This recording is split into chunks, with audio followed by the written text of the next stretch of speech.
साथियों नमस्कार। संस्कृत ज्ञान कुंज चैनल पर आप सभी का हार्दिक स्वागत और अभिनंदन है। जो लोग हमारे इस चैनल पर नए हों कृपया लाइक सब्सक्राइब और शेयर ज़रूर करें। जो लोग पुराने हैं वे लाइक सब्सक्राइब और शेयर किए ही होंगे। अब आते हैं हम अपनी खबरों पर। इंतज़ार खत्म, बस कुछ दिन शेष। बीएड 9 मार्च के बाद हो जाएगा मान्य। स्थानांतरण की प्रक्रिया भी जल्द होगी पूरी। अब आइए इसी बात पर हम चर्चा करते हैं। चूँकि अभी तक हम देख रहे थे नेताओं ने बहुतीरी कोशिश की कि ये करवा देंगे, वो करवा देंगे, ऐसा हो जाएगा, वैसा हो जाएगा।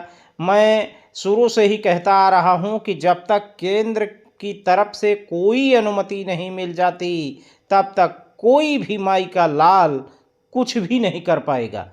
वो राज्य गवर्नमेंट का अदना सा कर्मचारी क्या कोई भी नहीं कर सकता जब तक केंद्र की तरफ से कोई अनुमति नहीं प्राप्त हो जाती।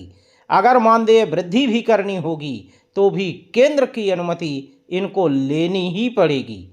तो आपको हम बता दें, केंद्र जो है, चूंकि आप सभी के समायोजन की तैयारी में है, तो केंद्र अब शिक्षा मित्र ये जो पद है इसको एकदम खत्म करने जा रही है और ये संविदाएं सभी खत्म कर दी जाएंगी और जो इनमें कार्यरत लोग हैं इनको नियमित करने की कवायद तेज कर दी गई है।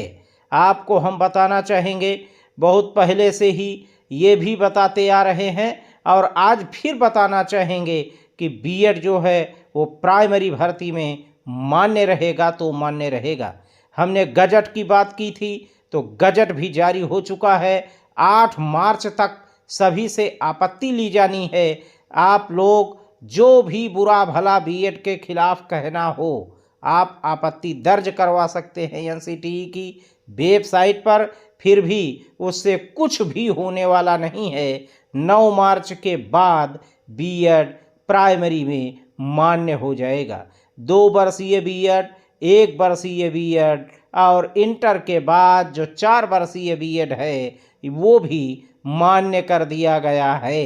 अब कोई भी बीएड अभ्यर्थी चाहे जो भी हो, चाहे वो 1 वर्ष का बीएड हो चाहे 2 वर्ष का बीएड हो, सब के सब प्राइमरी भर्ती में मान्य कर दिए गए हैं। आने वाले वक्त में आपको जो बीटीसी है, डीएलएड है, डीएड है, ये सभी कोर्स जो है वो बंद किए जा रहे हैं, बंद किए जाएंगे। और एक बात और आपको हम बता दें कि 2026 और 27 तक हर हाल में आपके यहाँ से बीटीसी और डीएड इत्यादि ये बंद कर दिया जाएगा। जो अभ्यर्थी बीटीसी डीएड इत्यादि कर चुके हैं ये लोग को इन भर्तियों में, यानी जो भर्तियों के बारे में हम बता रहे हैं, इन भर्तियों में समाहित किए जाएंगे। बाकी जो लोग नहीं हो पाए हैं वो लोग जो है बीटीसी जो कर रहे हैं उनको पुनः बीएड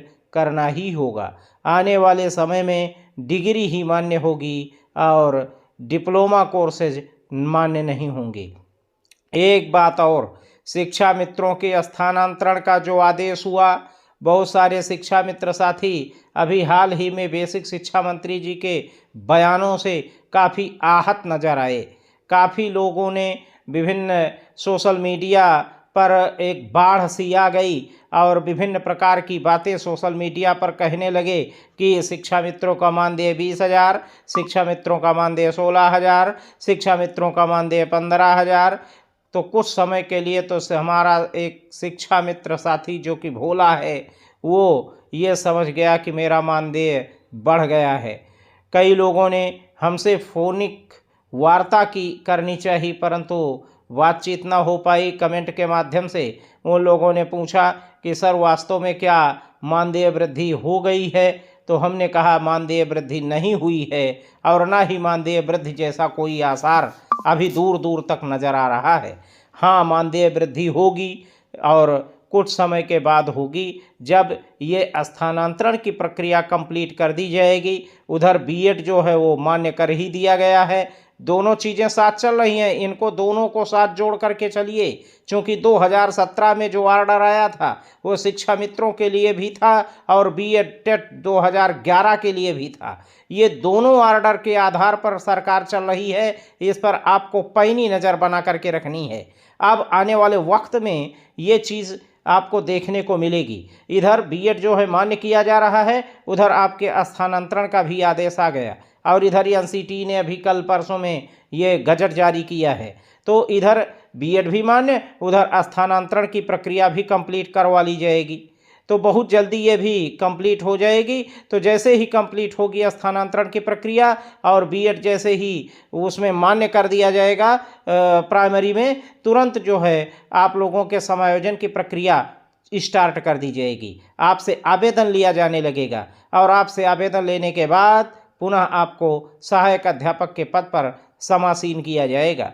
जो भी टीईटी और सीटेट पास अभ्यर्थी हैं वो लोग समायोजन के लिए कमर कस लें, एक एक बात को, एक एक पॉइंट्स को वो नोट करते रहें। और बता दें एक बात कि आप बहुत पैनी नज़र बना करके चलिए, क्योंकि हम आपको टाइम टू टाइम इसी वीडियो के माध्यम से हम आपको सूचनाएं देते रहेंगे।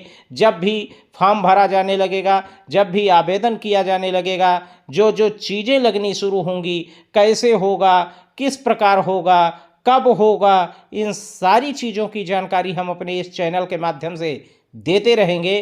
तो आप लोग हमारे इस चैनल पर बने रहें और जो भी चीज़ें हैं वो आप सबके समक्ष बहुत जल्दी आने वाली हैं। बस थोड़ा सा धैर्य और रखने की आवश्यकता है।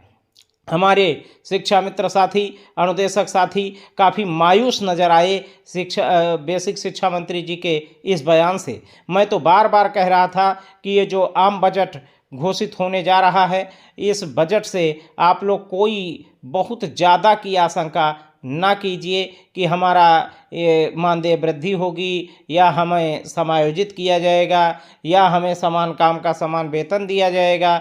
इन चीज़ों से आप परहेज कीजिए।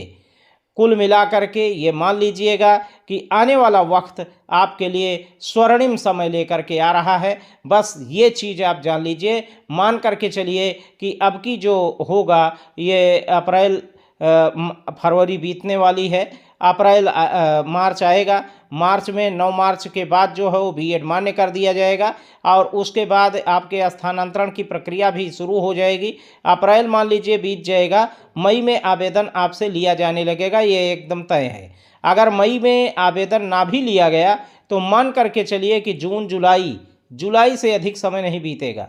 तो कुल मिला करके आपका ये सारा जो टारगेट है वो अक्टूबर तक होने के आसार पूरे के पूरे बनते दिखाई पड़ रहे हैं। अब डिले कितना सरकार करेगी, बहुत डिले हो चुका है।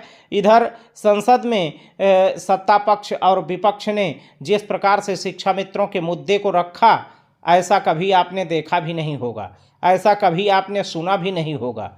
इसको भी आप देखिए कि जिस ट्रैक पर बहुत सारे लोग कहते हैं कि नेताओं ने ऐसा कर दिया, नेताओं ने भरसक प्रयास किया है, उसी का ये परिणाम है कि चाहे वो सत्ता पक्ष का विधायक हो, चाहे सत्ता पक्ष का एमएलसी हो, चाहे वो विपक्ष का विधायक एमएलसी इत्यादि क्यों न हो, सब के सब लोग एक स्वर से शिक्षा मित्र शब्द को दोहरा रहे हैं और शिक्षा मित्रों के लिए संघर्ष करते नजर आ रहे हैं।